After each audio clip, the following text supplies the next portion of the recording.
Son las 10 de la noche y es la hora de opinar. Hoy comienza la semana. Como todos los lunes, tendremos nuestra mesa de debate con Héctor Aguilar Camín, Jorge Castañeda y Javier Tello para discutir tres temas muy polémicos. Primero, hablaremos de la salida del gobernador de Veracruz, Javier Duarte, y lo que ello significa para el PRI, así como para otros gobernadores y exgobernadores señalados por presuntos actos de corrupción. Luego, en el contexto de los recientes ataques en contra del ejército, platicaremos de la complicadísima situación en la que siguen operando nuestras Fuerzas Armadas al combatir el crimen organizado. Finalmente, analizaremos el interesante e importante artículo publicado por el presidente Barack Obama en la revista The Economist sobre los principales retos que enfrenta la economía estadounidense y, por tanto, la mundial. Quédese aquí en Foro TV, que ya comenzó la hora de opinar.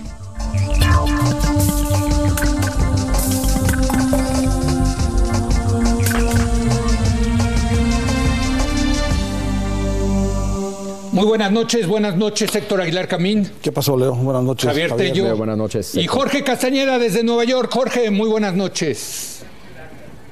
Hola, Leo, Héctor, Javier. Jorge. Bueno, la semana pasada Javier Duarte pidió licencia a su cargo como gobernador de Veracruz a 48 días de concluir su mandato para enfrentar las imputaciones que se hacen en su contra.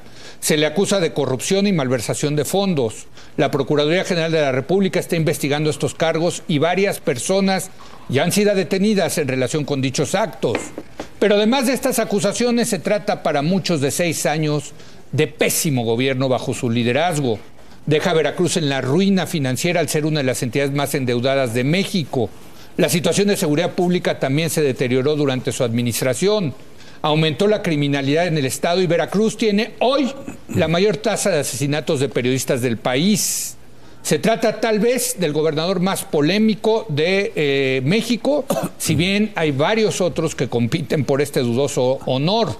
Y en este sentido vale la pena hablar del caso en un contexto más amplio que incluya a varios otros gobernadores de distintos partidos que también han sido señalados por presuntos actos de corrupción. Jorge. Bueno, pues qué bueno que empieza a avanzarse en uno de los múltiples casos. Vamos a ver si realmente esto desemboca en un juicio, una detención y una sentencia. Yo no cantaría victoria hasta no ver que eso acontezca. Los otros casos, pues hemos visto que se avanza, pero muy lentamente y de manera muy contradictoria. El caso de Padres en Sonora, pues nadie sabe dónde anda. Y el caso de Rodrigo Medina sí se sabe dónde anda, porque no tiene mucho que temer, porque prácticamente ya la libró contra de los esfuerzos del fiscal Ernesto Canales y del gobernador Jaime Rodríguez.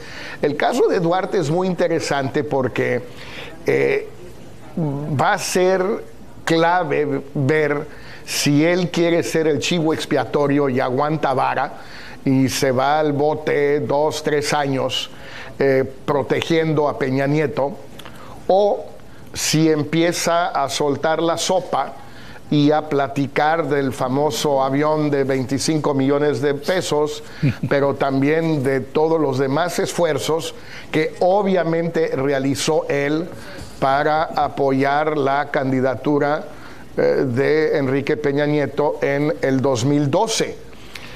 Yo no sé si se vaya a quedar callado o no, pero va a ser interesantísimo ver qué sucede. Digo, se refiere, supongo, Jorge, a el descubrimiento durante la campaña de Peña Nieto del secretario de Finanzas de Veracruz, que entonces era Tomás Ruiz, ¿no? Creo, que lo encontraron en el aeropuerto de Toluca con, no sé si eran 25 o 50 millones de pesos. 25 millones en 2012, ¿no? 25 millones de pesos en efectivo. Héctor. Yo creo que Jorge también se refiere a lo que sabemos que ha sido el modus operandi para las elecciones, pues desde la candidatura del ahora presidente Peña Nieto y en general de las candidaturas y las elecciones en los gobiernos locales, que es el desvío de dinero, ¿no?, más ilícita o menos ilícitamente, pero siempre ilícitamente, hacia estas campañas que tienen el doble efecto de corromper el ejercicio del gasto y de corromper el proceso electoral. Suponemos que gobernadores como Duarte, gobernadores que fueron preferidos de Peña Nieto, explícitamente dicho, como Duarte, como Borges, como el otro Duarte de Chihuahua y como todos los gobernadores, como Rodrigo Medina, tienen algo o saben algo respecto de cómo se financiaron esas campañas y cómo se financió la de Peña Nieto. Entonces es interesante lo que dice Jorge, no sabemos si Duarte va a aguantar vara y se va a quedar callado. Pero lo que sí sabemos es que esto parece ya no importarle al otro lado de la ecuación, que es al PRI y al presidente, porque si el PRI se está retirando con toda claridad de no solo la posibilidad de defender a Duarte, sino de dejarlo realmente de frente a la justicia y a lo que tenga que pagar por sus delitos durante la época que fue gobernador, pues entendemos que también Peña Nieto está de acuerdo con eso, está diciendo déjenlo solo y suspendamos la protección del partido, porque esto es lo que quiere decir, en el fondo, que le quiten los derechos políticos, digo yo, lo que quiere decir es que dejan de defenderlo políticamente. Y hay una diferencia enorme entre que te defienda el PRI o el PAN, o el PRD, como parte de su plantilla, de su equipo, a que no te defienda. Porque si te defiende el partido, tu club es muy poderoso, tiene muchos gobiernos, está en el gobierno federal, tiene presencia en la Cámara, en el Congreso, tiene aliados, en fin, es una defensa muy poderosa, ¿no, Javier? Decir que te defienda un partido, entonces si te dejas solo el partido, pues ahí te tienes que defender tú solo, y la cosa es muy distinta. Y yo en eso veo una cosa muy positiva, algo que empieza en el sentido de que de que no va a haber una impunidad total de todo esto que hemos visto, y que por lo menos algunos de los gobernadores que ostensiblemente han incurrido en todo tipo de ilícitos, vean, sin la defensa política de su partido, se vean las caras directamente con las cosas de que están acusados y con las instancias de la justicia, ¿no? Sin duda. En cuanto a lo de chivo expiatorio, creo que es muy importante recordar que cuando se estuvieron negociando las leyes secundarias del Sistema Nacional Anticorrupción, todos los partidos fueron muy cuidadosos y muy insistentes en que no se incluyera algo que varios expertos querían incluir en las leyes secundarias, que era la delación premiada. Es decir, la posibilidad de que si te agarran puedas tú intercambiar información a cambio de una reducción de sentencia. Por un pez más gordo, digamos. Sí, ¿no? Y me imagino que información de todo tipo. A veces tendrá que ver con temas estrictamente de nombres y apellidos, a veces otro tipo de información, pero lo sacaron. Estaba en la propuesta original y lo sacaron. Me imagino como que les queda muy claro. Fue el origen del gran escándalo brasileño en Brasil, de Lava Jato, ¿no? Claro. Fue eso. ¿No? Entonces, me imagino que aquí no hay ese incentivo para nadie, incluyendo Duarte, de hablar a cambio de una menor sentencia. Me imagino que la negociación que se hace entonces ya no es en el ámbito jurídico, sino más en el ámbito político, de qué aceptas, qué no aceptas y a cambio de qué. Y yo lo que sí veo es que claramente esto está avanzando por un canal más político que judicial. Qué lástima. Me queda claro que sería iluso pensar que no hay una importantísima dimensión política en todo esto, que involucra a los partidos, al Poder Ejecutivo, etcétera. Pero yo sí creo que sería muy importante ver avanzar estos casos, si lo vemos avanzar de alguna manera, que avance por vías claramente jurídicas, aunque no se logre lo que todo el mundo le gustaría tal vez que se lograra. Pero yo prefiero que no se logre nada, porque no se logró a través de la vía jurídica, a que se logre algo por un manotazo o por un acuerdo político que en el fondo no va a resolver nada. Pero ahí, y estuvo con nosotros el jueves Daniel Moreno, que como ustedes saben es el director de Animal Político, que es el que destapó el caso de las empresas fantasmas, originalmente un faltante de 700 millones de pesos, ahora ya va en 3,000 millones de pesos. Y el tema es que es muy difícil comprobar que el gobernador sabía. O sea, es un tema, el tema de judicializar todos estos casos, lo estamos viendo, como tú bien dices, Jorge, en el caso de Nuevo León, donde por más que le rascan, no encuentran pruebas de corrupción del gobernador. O sea, serán corruptos, pero no son tontos, no dejan huella. Jorge. Bueno, sí y no. Yo cada vez escucho más versiones de que en el gobierno federal le dijeron claramente al Bronco y a Canales que si saben contar no cuenten con ellos. Es decir, que no va a haber ningún elemento de información de PGR, del SAT, de la Comisión Nacional, de lo que tú quieras, de información federal que aterrice en Nuevo León, porque el caso allá es local, es del fuero común, el tema de Kia. Por tanto, sí, y sin esa información, pues parece que es imposible armar bien el único caso que le queda al Bronco, que es el uso indebido de funciones por parte de Rodrigo Medina. Entonces, lo que es interesante es que hay aparentemente 2 pesos y 2 medidas por parte del gobierno federal. Para Padres y para Duarte Javier, todo el peso de la ley. Sí. Y para los demás, justicia. Bueno, es el caso. Parece, ¿no? Parece. Vamos. Sí. No, a mí me parece bastante claro. Me parece bastante claro que hay 2 casos muy distintos, digamos. Los casos de Padres y de Duarte, de Veracruz, de Javier Duarte, es decir, sus partidos, otra vez. Y por tanto, sus aliados políticos han dicho, este señor está suspendido en sus derechos, no es ya más parte del PRI y no es ya más parte del PAN. Eso quiere decir, muchos dicen, qué cinismo, venirlo a hacer ahora ya con el niño en el pozo. Es verdad, tiene un lado cínico no haberlo hecho durante, pero tiene un lado político muy serio. Y es que no los van a proteger políticamente. Eso que está diciendo Jorge. Claro. No, que les dicen a los de Monterrey para Rodrigo Medina, van a dejar de decirlo de Duarte. Es decir, Duarte va a ser juzgado ante las instancias que haya lugar, sin la complicidad, sin la protección, sin la ayuda del gobierno federal y también sin la ayuda de su partido. Le quedarán sus amigos, le quedarán las empresas que tiene. Su dinero. Le quedará su dinero. Para pero comprar buenos abogados, ¿no? Pero no le queda ni a Padres tampoco. No le queda la complicidad de su partido. No tiene protección política institucional. Y eso sí me parece que es una diferencia. Pero ¿y por qué a unos sí y a otros no? Eso habría que preguntarles a ellos. Pero ese es el hecho. Sí, claro. No, es que yo creo que es una pregunta por lo menos interesante especular. ¿Por qué el énfasis en Duarte? Vamos a tocar ahorita el tema de Duarte. ¿Será por un tema de notoriedad en la opinión pública?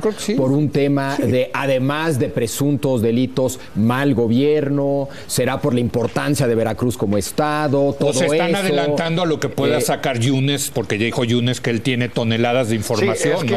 Puede ser que se estén adelantando. ¿Será un tema de quién viene detrás de...? En fin, yo creo que sí es un tema que vale la pena especular, Jorge, que aquí te encanta. No, yo creo que todo eso que acabas de decir, eso es lo que explica el asunto.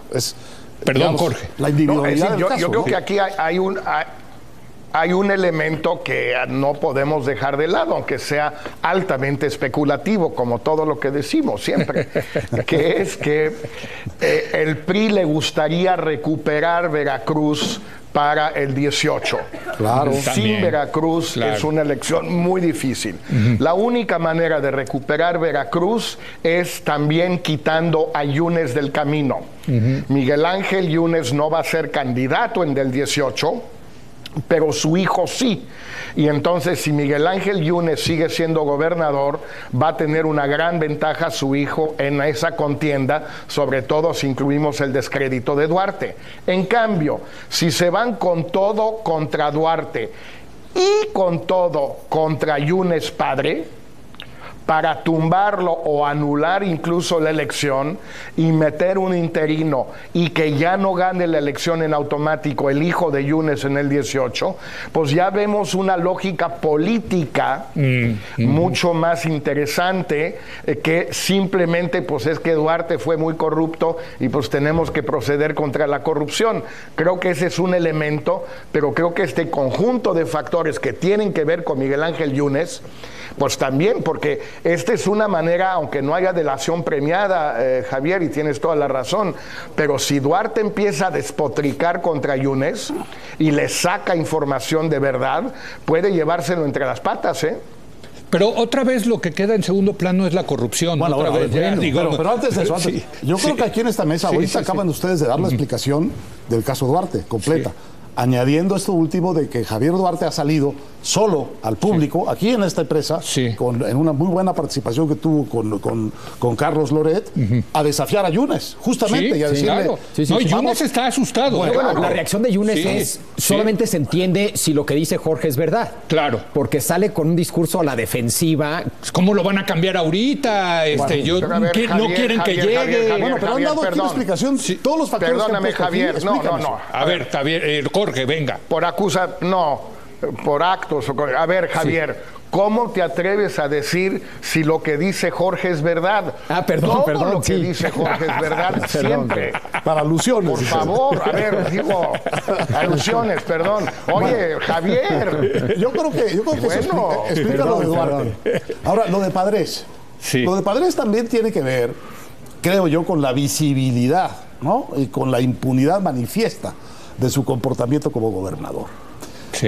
Tiene que ver también con que Padres le debe mucho, tiene muchas cuentas que pagarles al PRI y a los otros partidos, porque Padres fue, famosamente, era el tipo que se encargaba de los dineros ilegales del PAN para las campañas. Pero me parece que en el caso de Padres, también lo que le sucedió al PAN es que ya no pudo sostener la protección para Padres, entre otras cosas, porque el PRI estaba suspendiendo la protección para Duarte. Entonces, no podía quedarse, digamos, atrás del PRI en eso.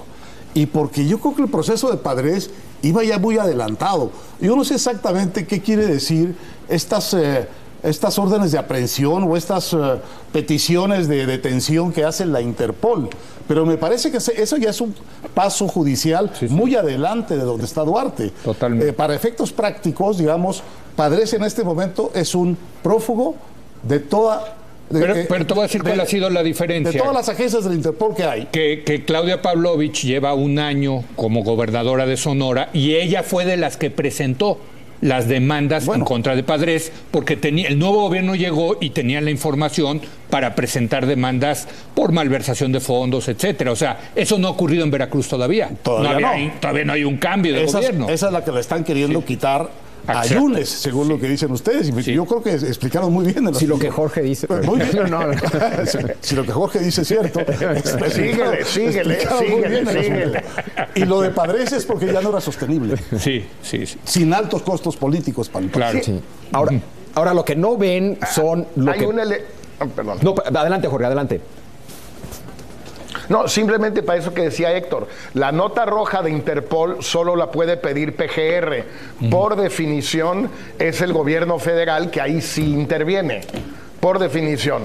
Como no lo han encontrado todavía fuera de México, no pueden pedir la detención provisional para fines de extradición. Pero nota roja solo puede PGR. Ahora, yo veo las encuestas, una que salió creo que hace 2 semanas por BGC en Excelsior, y ante la pregunta, ¿usted cree, tanto para el PAN como para el PRI, ¿usted cree que lo que está haciendo el PAN, lo que está haciendo el PRI frente a Padres, frente a Duarte, es combatiendo la corrupción o una simulación? Y el 81% de los encuestados piensan en el caso del PRI que es una simulación, el 68% en el caso del PAN que es una simulación. Entonces, bueno, podrán querer recuperar Veracruz en 2018, podrán hacer lo que se les dé la gana y tendrán una gran estrategia política, pero la gente no tienen ya credibilidad en estos temas. El PRI menos que el PAN, sin lugar a duda, pero el PAN, por estos números, mucha credibilidad no la tiene. Y en el caso de Enrique Ochoa, pues tiene tiene el problema de que cuando empieza a limpiar la casa por dentro, muchos se ponen nerviosos. Y en el caso del PAN yo creo que también. También. Y en el caso de todos, porque por eso de las primeras como piedras. hemos dicho, para participar en este juego, este juego electoral en México, tienes que hacer alguna trapacería.